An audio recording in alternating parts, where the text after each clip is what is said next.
Hello everyone. नमस्ते, सत श्री अकाल और आदाब। आज मैं आपको अपने चैनल लेट्स एक्सप्लोर विद मुस्कान पर वेलकम करती हूँ।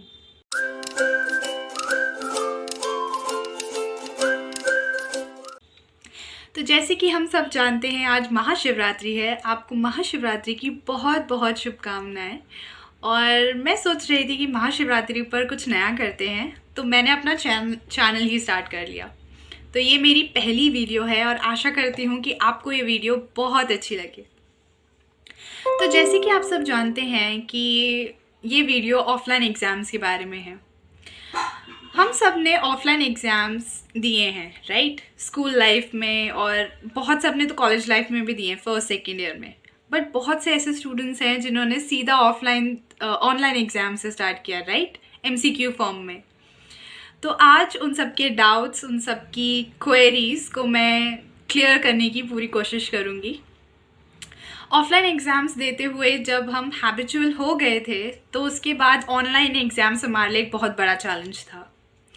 ऑनलाइन एग्ज़ाम्स में MCQ, टाइम बाउंडेशंस और हर एक MCQ पे 1 मार्क या 2 मार्क एक साथ उड़ जाना हमारे लिए बहुत बड़ा शॉक होने वाला था।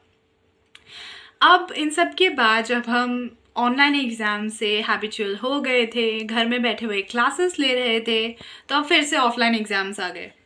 हमारी टेंशन फिर बढ़ गई। ऑफलाइन एग्ज़ाम्स में कैसे पेपर दें, भूल गए थोड़े बहुत। तो ऑफलाइन एग्ज़ाम्स को और इजी, आसान और बिना लोड के क्लियर करने के लिए आज मैं आपके लिए कुछ टिप्स लाई हूँ। सबसे पहली टिप है, बुक से पढ़िए, PDF से नहीं।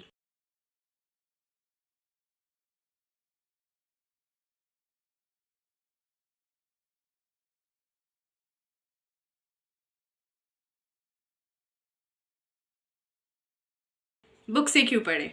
PDF से पढ़ने की तो आदत हो गई थी ना। बुक से इसलिए पढ़ना ज़रूरी है कि अब हमें रिटन एग्ज़ाम्स देने हैं, नोट्स पढ़ने हैं, तो हाईलाइट करने के लिए कुछ तो होना चाहिए। तो बुक्स हाईलाइट करने का बहुत अच्छा रीज़न है। पेंसिल का यूज़ कीजिए, क्योंकि अगर पेन का यूज़ करेंगे तो बहुत स्क्रैचेस आ जाते हैं, पूरा पेन हो जाता है। तो पेंसिल का यूज़ कीजिएगा। और एक और इम्पॉर्टेंट चीज़, आई स्ट्रेन नहीं पड़ता है PDF से। रात को अगर फ़ोन वगैरह यूज़ करते हैं तो सुबह उठ के आँखों में बहुत दर्द होती है। तो मुझे शौक़ नहीं है इतना PDF से पढ़ने का। और थर्डली अगर मैं बात करूँ तो पेरेंट्स के लिए भी बहुत सही होता है, क्योंकि अगर हम बुक से पढ़ते हैं तो हमें तो सेटिस्फैक्शन होती है कि कुछ पढ़ रहे हैं। पेरेंट्स को हमसे ज़्यादा सेटिस्फैक्शन होती है कि हम कुछ पढ़ रहे हैं। तो बुक्स पढ़ने के अपने फ़ायदे अलग हैं। हमेशा से तो बुक्स पढ़ते आ रहे हैं, राइट? सेकेंड पॉइंट, अगर आप अपने सिलेबस पे ध्यान नहीं देंगे तो बहुत सारी ऐसी चीज़ें हैं जो आप फालतू की पढ़ जाएंगे, अपना टाइम वेस्ट कर जाएंगे। तो सिलेबस फॉलो कीजिए। सिलेबस फॉलो करने के लिए सबसे पहले आपको सिलेबस पता भी तो होना चाहिए। तो या तो उसका प्रिंट आउट निकाल लीजिए, या फिर सिलेबस को एक बार अच्छे से गो थ्रू कर जाइए कि उसमें कौन से टॉपिक्स इम्पॉर्टेंट है, पढ़ने लायक हैं, पढ़ने चाहिए, और कौन से पॉइंट्स या कौन से ऐसे टॉपिक्स हैं जो स्कोरिंग हैं, जो टीचर्स भी बता देती हैं। आप नोट डाउन कर लीजिए, आसानी रहेगी। थर्ड मोस्ट इम्पॉर्टेंट पॉइंट है,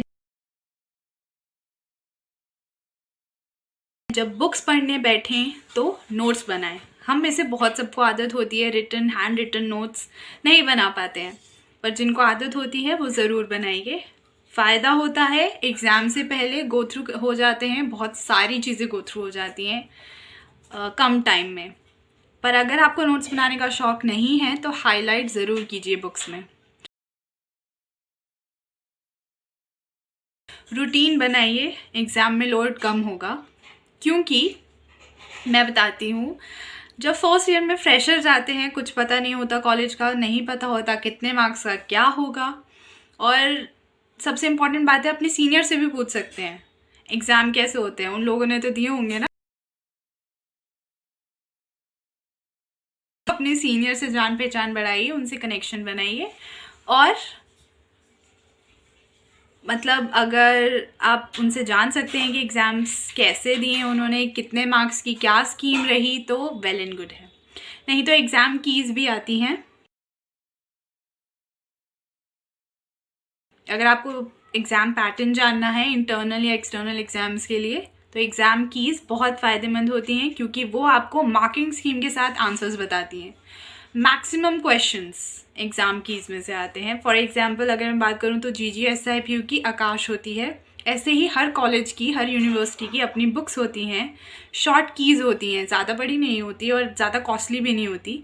45 to 50 रुपीज़ में आपको बहुत आराम से मिल जाती हैं। और इसके अलावा क्या कर सकते हैं, इसके अलावा सेल्फ स्टडी अगर आपसे नहीं होती है तो ग्रुप स्टडी कीजिए। फ्रेंड्स से तो आप वैसे ही जुड़े रहते हैं, तो स्टडी के लिए भी जुड़ सकते हैं और ज़्यादा आसान हो जाएगा, आपके डाउट्स जल्दी क्लियर हो जाएंगे। इसके अलावा क्योंकि हमें अब तक MCQ देने की आदत थी, हम रिटन प्रैक्टिस भूल चुके हैं।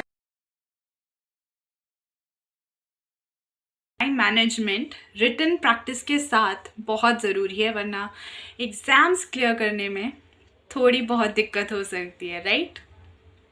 तो इन सब के लिए आपको रिटन प्रैक्टिस रखनी है। अब मोस्ट इम्पॉर्टेंट पॉइंट आता है कि एग्ज़ाम्स कैसे होने वाले हैं।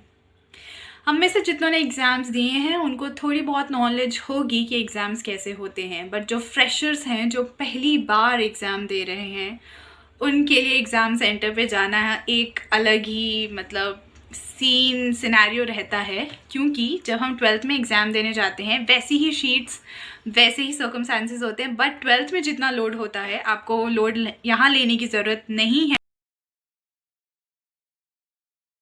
अगर आप प्रिपेयर्ड रहेंगे, प्रेपरेशन के साथ जाएंगे।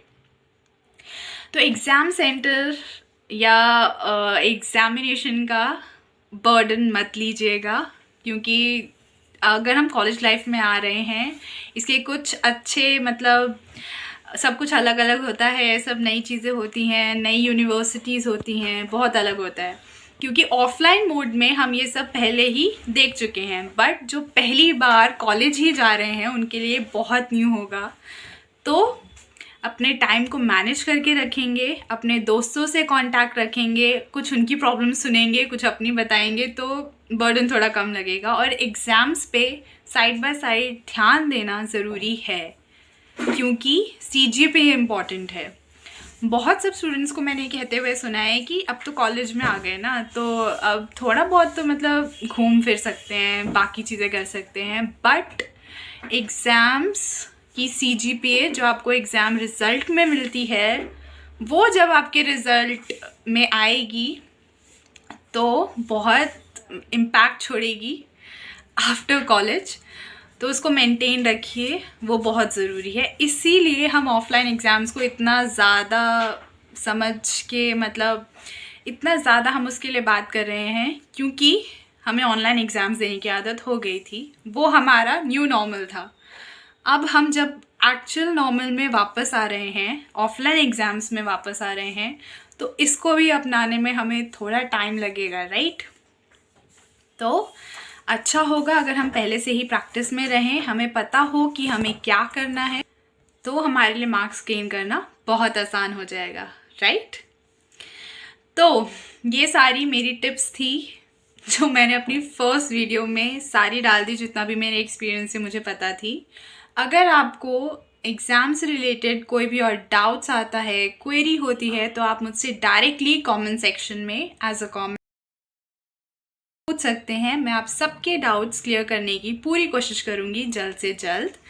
और अगर आप इस चैनल पर न्यू हैं तो इसे सब्सक्राइब करना मत भूलिएगा, क्योंकि आपके सब्सक्रिप्शंस मुझे मोटिवेट करते हैं और अच्छी और जल्दी वीडियो बनाने में। तो अगर आपको ये वीडियो अच्छी लगी हो तो एक लाइक तो ज़रूर बनता है, राइट।